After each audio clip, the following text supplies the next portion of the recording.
अस्सलाम वालेकुम dear students, this is हाजिर गुल हियर। बायोलॉजी के एक नए लेक्चर के साथ आप लोगों के साथ मुखातिब हूँ। इंशाल्लाह आज हम एक टॉपिक के बारे में पढ़ेंगे, that is the genomic library. Genomic library ये क्या है असल में? तो सबसे पहले हमने इन टर्म्स को समझना होगा कि लाइब्रेरी का अगर हम मतलब जानें तो लाइब्रेरी हम एक्चुअली कलेक्शंस को कहते हैं कि किसी भी चीज़ की कलेक्शन को हम लाइब्रेरी कहते हैं। फॉर एग्ज़ाम्पल बुक लाइब्रेरी, तो बुक लाइब्रेरी असल में वो होती है कि जिसमें बुक्स की जो कलेक्शंस होती है वो हमें मिलती है, तो इसको हम बुक्स लाइब्रेरी कहते हैं। तो लाइब्रेरी एक्चुअली हमें कलेक्शन के बारे में बताती है कि किसी चीज़ की कलेक्शन को हम क्या कहते हैं, लाइब्रेरी कहते हैं। What does this term genome means? Genomic word देख ले कि ये जो जीनोम है, आप लोगों को मैंने पहले बताया था कि जीनोम टर्म जो है ये क्या होता है, this is the whole DNA of an organism. Whole DNA किसी भी ऑर्गेनिज्म की जो ओवरऑल डीएनए है, इसको हम जीनोमिक डीएनए कहते हैं या जीनोम कहते हैं। अब देख लो हम जीनोमिक लाइब्रेरी को किस तरह डिफाइन करेंगे। तो जीनोमिक लाइब्रेरी को देखें कि कलेक्शन ऑफ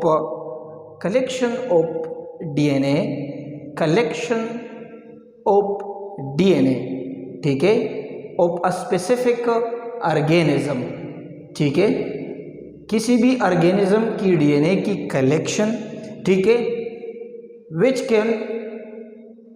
विच फॉर्म्स, वो डीएनए क्या करती है, विच फॉर्म्स ओवरऑल जीनोम, ठीक है, जो ओवरऑल जीनोम बनाती है बाय अरेंजमेंट। तो क्या कंसेप्ट बन गया कि जीनोमिक लाइब्रेरी ये वो चीज़ है जिसमें हम ओवरऑल ऑर्गेनिज्म की डीएनए की कलेक्शन लेते हैं। वो कलेक्शन जिसको अगर हम दोबारा अरेंज करें तो ये उसी ऑर्गेनिज्म का होल जीनोम बनाए, इसको हम क्या कहते हैं, जीनोमिक लाइब्रेरी कहते हैं। तो डिफिनीशन क्या बन जाएगा, collection of DNA of an organism which forms the whole genome by arrangement. अगर इसको हम अरेंज करें हेड टू टेल तो ये ओवरऑल जीनोम बनाए दोबारा से, तो इसको हम जीनोमिक लाइब्रेरी कहते हैं। यहाँ पे एक क्वेश्चन अराइज होती है कि ये जीनोमिक लाइब्रेरी में हम इन डीएनए फ्रेगमेंट्स की जो कलेक्शंस लेते हैं, ये कलेक्शंस हम कहाँ पे रखेंगे, किस तरह रखेंगे? तो याद रखिए कि ये जो लाइब्रेरी हम बनाते हैं तो इसके लिए जो एजेंट चाहिए जिसके अंदर हम अपना डीएनए सेफ रखें, तो वो एजेंट कौन होगा? ये क्या है, बैक्टीरियल बॉडी के अंदर, बैक्टीरियल सेल के अंदर हम एक एक फ्रेगमेंट डालते हैं और वो एक एक फ्रेगमेंट क्या होता है, वो प्लाज्मिड के साथ सेव रहता है इसी बैक्टीरिया के अंदर, और जब कभी हमें रिक्वायर्ड होती है तो हम उसी बैक्टीरिया से अपना जो जीन ऑफ इंटरेस्ट है वो निकाल लेते हैं और हम फर्दर स्टडीज़ करते हैं उस पर। तो जो सेपरेट फ्रेगमेंट्स हमने बनाए, उन्हीं सेपरेट फ्रेगमेंट्स को हम क्या करेंगे, एक बैक्टीरियल सेल के अंदर एक एक फ्रेगमेंट को हम एक एक सेल के अंदर डालेंगे। इस तरह ओवरऑल कलेक्शन बन जाएगी इसी फ्रेगमेंट्स की बैक्टीरियल बॉडी के अंदर। अब देख ली, अब आते हैं टाइप्स ऑफ जीनोमिक लाइब्रेरी की तरफ।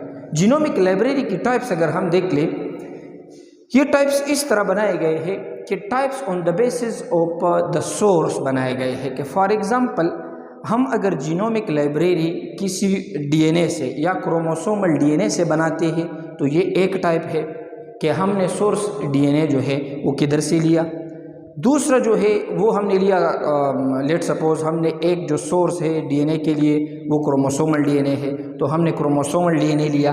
तो अब देख ले, ये हम क्या कहलाएंगे, ये हम एक टाइप कहलाएंगे। दूसरा टाइप है कि अगर हम मैसेंजर आरएनए से दोबारा डीएनए बनाते हैं और उन्हीं सारी डीएनए को फिर हम क्या करते हैं, हम बैक्टीरिया के अंदर डालते हैं, तो ये दूसरा टाइप बन जाएगा। तो हम सोर्स ऑफ डीएनए के हिसाब से क्या करते हैं, टाइप्स बनाते हैं जीनोमिक लाइब्रेरी के। तो जीनोमिक लाइब्रेरी के जो टाइप्स बनते हैं वो मेनली टू टाइप्स है। वो टू टाइप्स क्या है, one of the type is called genomic DNA library. Genomic DNA library, ये जीनोमिक डीएनए लाइब्रेरी क्या होती है एक्चुअली, ये जो जीनोमिक लाइब्रेरी है इस पे दोबारा आएंगे। सेकेंड टाइप देख ले कि सेकेंड टाइप बनती है, दैट इज़ द, हम कहते हैं कि मैसेंजर आरएनए, या इसके लिए एक टर्म यूज़ करें cDNA लाइब्रेरी। ये दो टाइप से मेनली क्या मतलब हुआ, इससे समझ लीजिए ज़रा। जीनोमिक DNA लाइब्रेरी का ये मतलब है कि सबसे पहले हम क्या करेंगे कि एक पर्टिकुलर सेल है, सेल के अंदर न्यूक्लियस है, न्यूक्लियस के अंदर क्या है, क्रोमोसोमल DNA है, एक ऑर्गेनिज्म का क्रोमोसोमल DNA है। अब हम क्या करेंगे, सबसे पहले हम आइसोलेशन करेंगे किस चीज़ की, DNA की, isolation of the chromosomal DNA। तो अब हमने क्या किया, ये हमने क्रोमोसोमल DNA या जीनोमिक DNA हमने क्या किया, ये आइसोलेट किया। तो जीनोमिक DNA हमने आइसोलेट किया। अब हम इसी जीनोमिक DNA के साथ क्या करेंगे, याद रखें इसी जीनोमिक लाइब्रेरी में हम क्या करेंगे, फ्रेगमेंट फॉर्मेशन के लिए हम क्या करेंगे, इसी जीनोमिक DNA पे हम रिस्ट्रिक्शन एंजाइम अप्लाई करेंगे। रिस्ट्रिक्शन एंजाइम इसी ओवरऑल DNA के क्या बनाएगी, फ्रेगमेंट्स बनाएगी इस तरह। और फिर इन फ्रेगमेंट्स को हम क्या करेंगे, इन फ्रेगमेंट्स की हम लाइब्रेरी बनाएंगे। तो अब देख ले, हमने एक सेल से जीनोमिक DNA आइसोलेट किया, उसी DNA के हमने फ्रेगमेंट्स बनाए। तो अब देख लो, वो DNA किसका था, वो क्रोमोसोमल DNA था या जीनोमिक DNA था। That's why this type of library is termed genomic DNA library. On the basis of source आया कि हमने जीनोमिक DNA लिया और उनके फ्रेगमेंट्स बनाए, अब इनसे हम लाइब्रेरी बनाएंगे, तो इसको हम जीनोमिक DNA लाइब्रेरी कहते हैं। सेकंड देख ले, सेकंड ये है कि इसमें हम क्या करेंगे, cDNA लाइब्रेरी में सबसे पहले याद रखें, जितने भी हमारे पास एक सेल है या सेल छोड़ दे, कि सबसे पहले हम क्या करेंगे कि मैसेंजर RNA जितने भी है एक सेल के अंदर या एक ऑर्गेनिजम्स की जो जितने भी जीन्स है, उन्हीं जीन्स के जो मैसेंजर RNA है वो हम क्या करेंगे, वो हम सबसे पहले आइसोलेट करेंगे। This is one messenger RNA, this is second one and so on. ठीक है, अब देख लो, हर एक मैसेंजर RNA के साथ हम क्या करेंगे, एक PCR होती है। यहाँ पे रिस्ट्रिक्शन एंजाइम यूज़ नहीं हो रहे, एक PCR है जिसका नाम है RT-PCR, रिवर्स ट्रांसक्रिप्टेज PCR। ये PCR वो PCR है, इसमें एक एंजाइम यूज़ होती है रिवर्स ट्रांसक्रिप्टेज एंजाइम। ठीक है, ये रिवर्स ट्रांसक्रिप्टेज एंजाइम जो है ये क्या करती है, RNA को DNA में कन्वर्ट करती है। अब देख लो, सिंगल स्ट्रैंडेड RNA से सिंगल स्ट्रैंडेड DNA बनाती है। तो रिवर्स हुआ ना कि हमने RNA से दोबारा DNA बनाया, तो इसको हम रिवर्स प्रोसेस कहते हैं। तो रिवर्स ट्रांसक्रिप्टेज एंजाइम एक PCR मेथड के थ्रू मैसेंजर RNA से सिंगल स्ट्रैंडेड DNA बनाएगा, जिसको हम cDNA कहते हैं। What, cDNA। अब देख लो, इन cDNAs को हम लेंगे और सेपरेट cDNA से हम क्या करेंगे, जितने भी RNAs होंगे इससे हम cDNAs बनाएंगे, और उन्हीं cDNAs को हम एक दूसरा PCR है एम्प्लीफिकेशन PCR, इस cDNA को हम डबल स्ट्रैंडेड DNA में कन्वर्ट करेंगे। अब देख लो, डबल स्ट्रैंडेड DNA में कन्वर्ट किया तो हमारे पास जितने भी मैसेंजर RNA हैं, इससे हम इसी मेथड से क्या करेंगे, बहुत सारे फ्रेगमेंट्स बनाएंगे, और उन्हीं सारे फ्रेगमेंट्स को, उन्हीं सारी जीन्स को अब हम लेंगे, इससे हम क्या करेंगे, लाइब्रेरी बनाएंगे। अब देख लो, ये जो प्रोसेस था इसमें हमने क्या किया, इसमें हमने मैसेंजर RNA से एक DNA बनाया जिसको हम कहते हैं cDNA।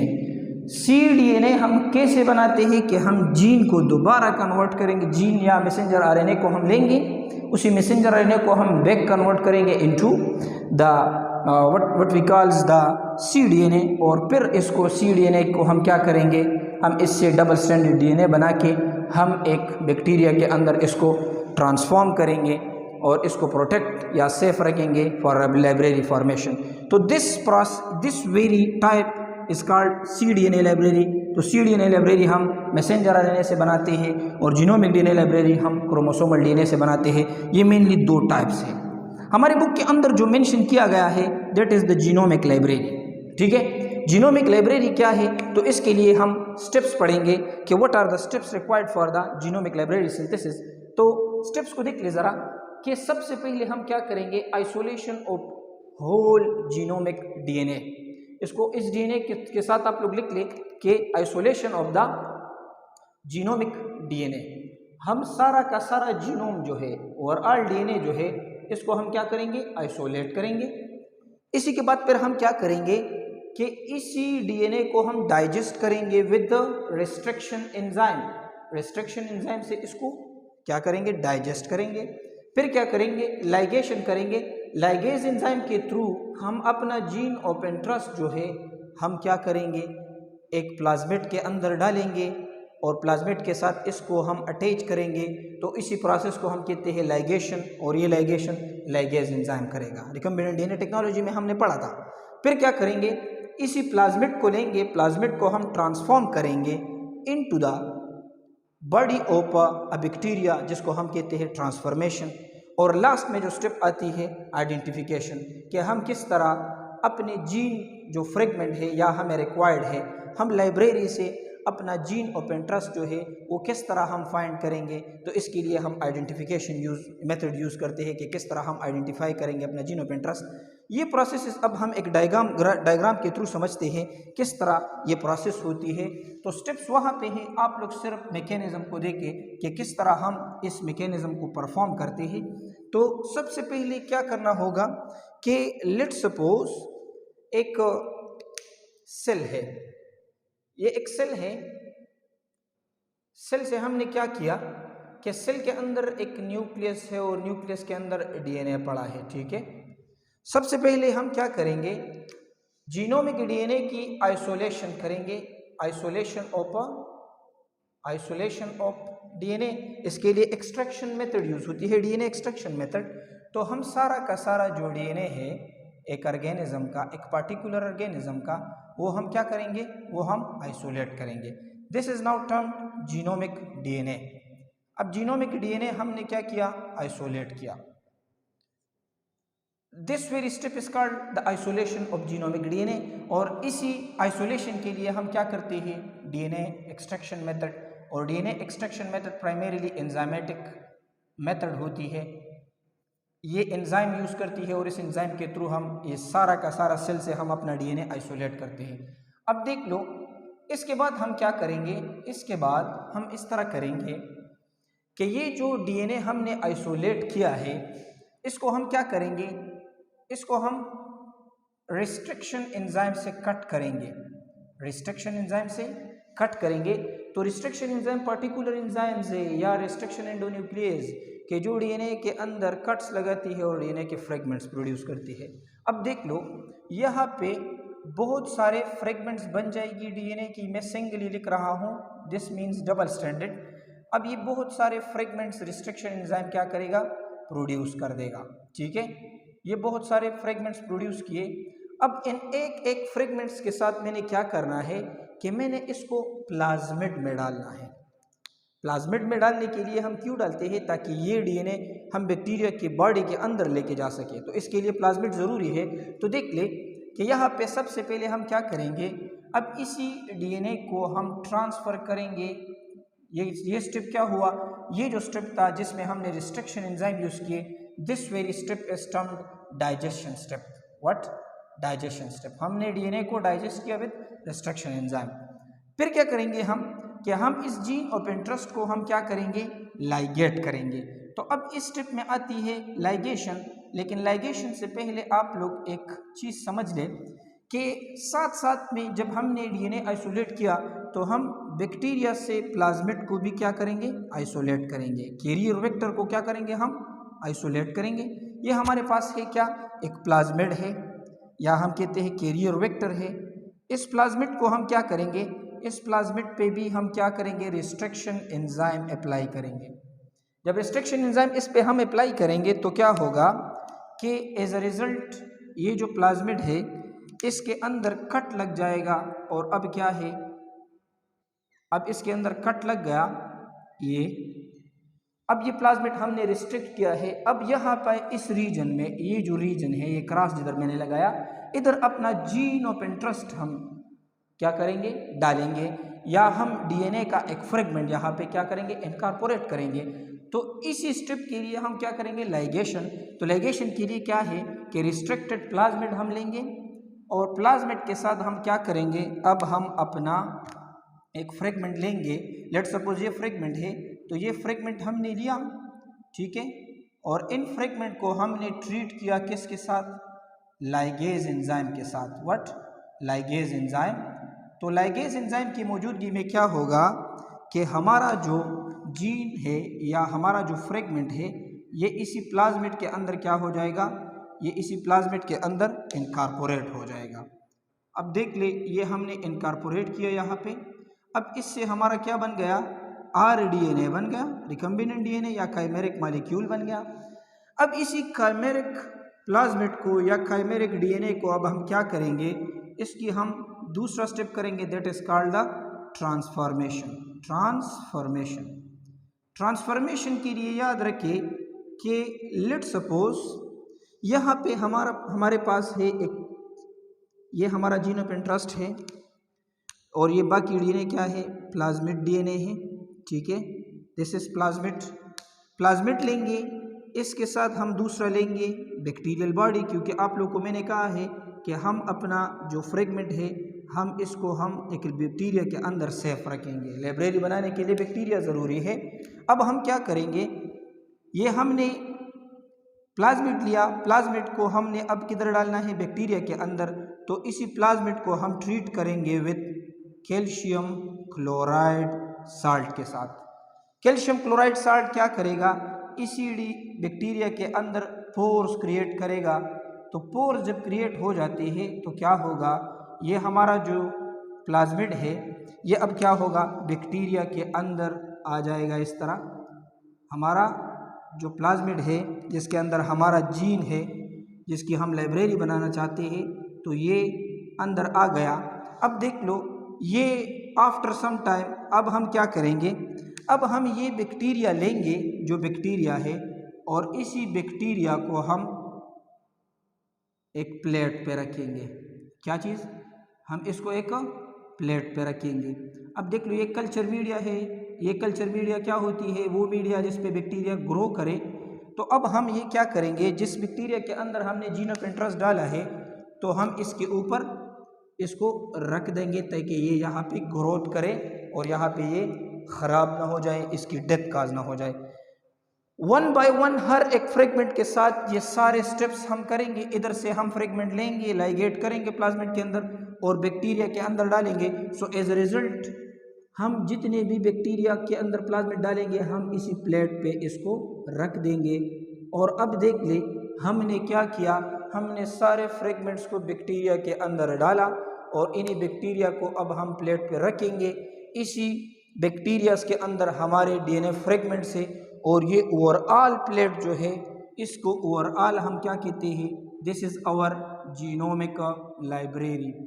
अब देख लो, इसके अंदर हमने एक पार्टिकुलर ऑर्गेनिजम्स के जीन जो है बैक्टीरियल बॉडी में डाले हैं और वो यहाँ इसी प्लेट पे बैक्टीरिया के अंदर सेव है। इसको हम कहते हैं जीनोमिक लाइब्रेरी। अब यहाँ पे क्वेश्चन आता है, हमने बहुत सारे बैक्टीरियाज एक प्लेट पे लिए और इसमें हमारी जीनोमिक लाइब्रेरी है, लेकिन हमें कैसे पता चलेगा कि हमारा एक जीन है, हमें रिक्वायर्ड है रिसर्च पर्पस के लिए, हम कैसे उसी जीन को इसी लाइब्रेरी के अंदर पहचानेंगे और इससे फिर निकालेंगे। तो पहचानने के लिए हम एक स्टेप करते हैं, that is called the identification of the last step जो है कि वो ये स्टेप है कि किस तरह हम इन जीनोमिक लाइब्रेरी में हम अपना जीन ऑफ इंटरेस्ट फाइंड करेंगे। तो इसके लिए एक मेथड यूज होती है, probe hybridization method. What, probe hybridization. अब देख ले, इसी टर्मिनोलॉजीज को समझ ले ज़रा कि what do you mean from probe and what is hybridization. Probe जो वर्ड है, प्रोब क्या है, it is a single stranded DNA, single stranded DNA of known sequence which can bind to its complementary DNA, to the complementary DNA। अब देख ले क्या मतलब हुआ कि प्रोब जो होता है इस तरह का एक सिंगल स्ट्रैंडेड डीएनए है। अब देख ले हमेशा जब हमें किसी चीज या हम जीन ऑफ इंटरेस्ट है, हर जीन ऑफ इंटरेस्ट के लिए एक प्रोब होता है।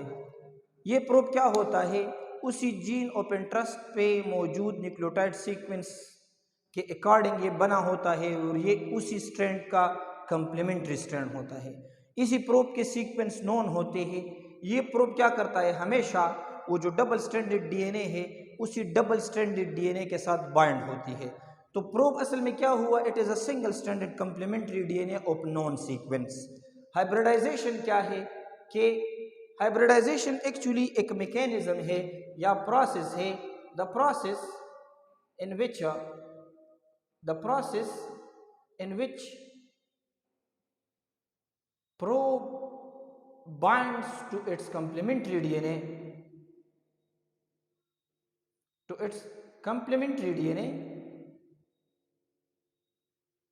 and gives a fluorescence।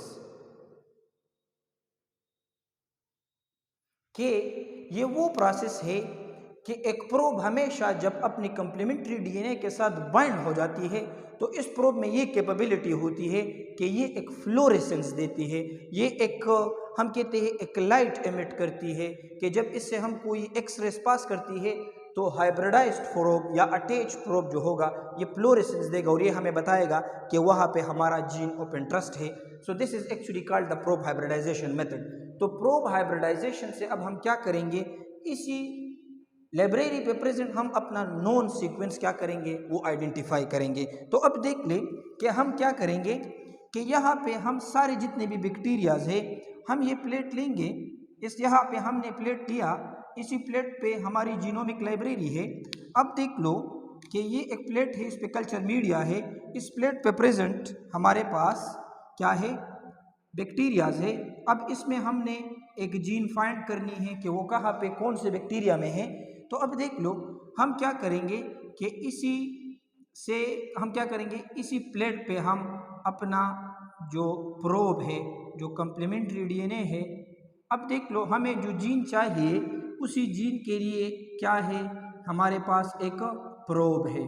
अब हम प्रोब जब इसी डीएनए पे डालेंगे तो ये प्रोब क्या करेगा, ये मैंने बड़ा ड्रा किया है लेकिन ये छोटा होता है। अब देख लो ये प्रोब जाके इसी बैक्टीरियाज में जिसका जो अपना डीएनए होता है इसी के साथ क्या होगा, लेट सपोज एक बैक्टीरिया है, लेट सपोज इन्हीं कॉलोनी के अंदर एक बैक्टीरिया है। ये प्रोब एक बैक्टीरिया के अंदर चला जाएगा और क्या करेगा कि लेट सपोज ये एक प्लाज्मिड है, ये एक प्लाज्मिड है और प्लाज्मिड के अंदर क्या है, प्लाज्मिड के अंदर जीन ऑफ इंटरेस्ट है जिसको हमने प्रोब यूज़ किया। तो ये प्रोब क्या करेगा, ये इसी कंप्लीमेंट्री डीएनए जो डीएनए हमें रिक्वायर्ड है उसी डीएनए के साथ क्या हो जाएगा, बाइंड हो जाएगा। जैसे ही हम ये बाइंड हो जाती है, अब क्या होगा कि जब हम लाइट पास करते हैं इन्हीं कॉलोनी से, तो इन्हीं कॉलोनी से जब हम पास करेंगे तो जब इससे लाइट पास होगा तो ये क्या करेगा, ये बैक्टीरिया हमें फ्लोरेसेंस देगा। किसकी वजह से फ्लोरेसेंस दिया, प्रोब की वजह से फ्लोरेसेंस दिया। तो लेट सपोज ये इसी बैक्टीरिया ने हमें प्रोब दिया। ये जो बैक्टीरिया मैंने मेंशन किया है ये वाला बैक्टीरिया है। अब देख लो इसने हमें फ्लोरेसेंस दिया, तो जैसे ही इसने हमें फ्लोरेसेंस दिया हम इसी बैक्टीरिया को क्या करेंगे, आइसोलेट करेंगे और इसी बैक्टीरिया के अंदर हमारा क्या है, जीन ऑफ इंटरेस्ट है।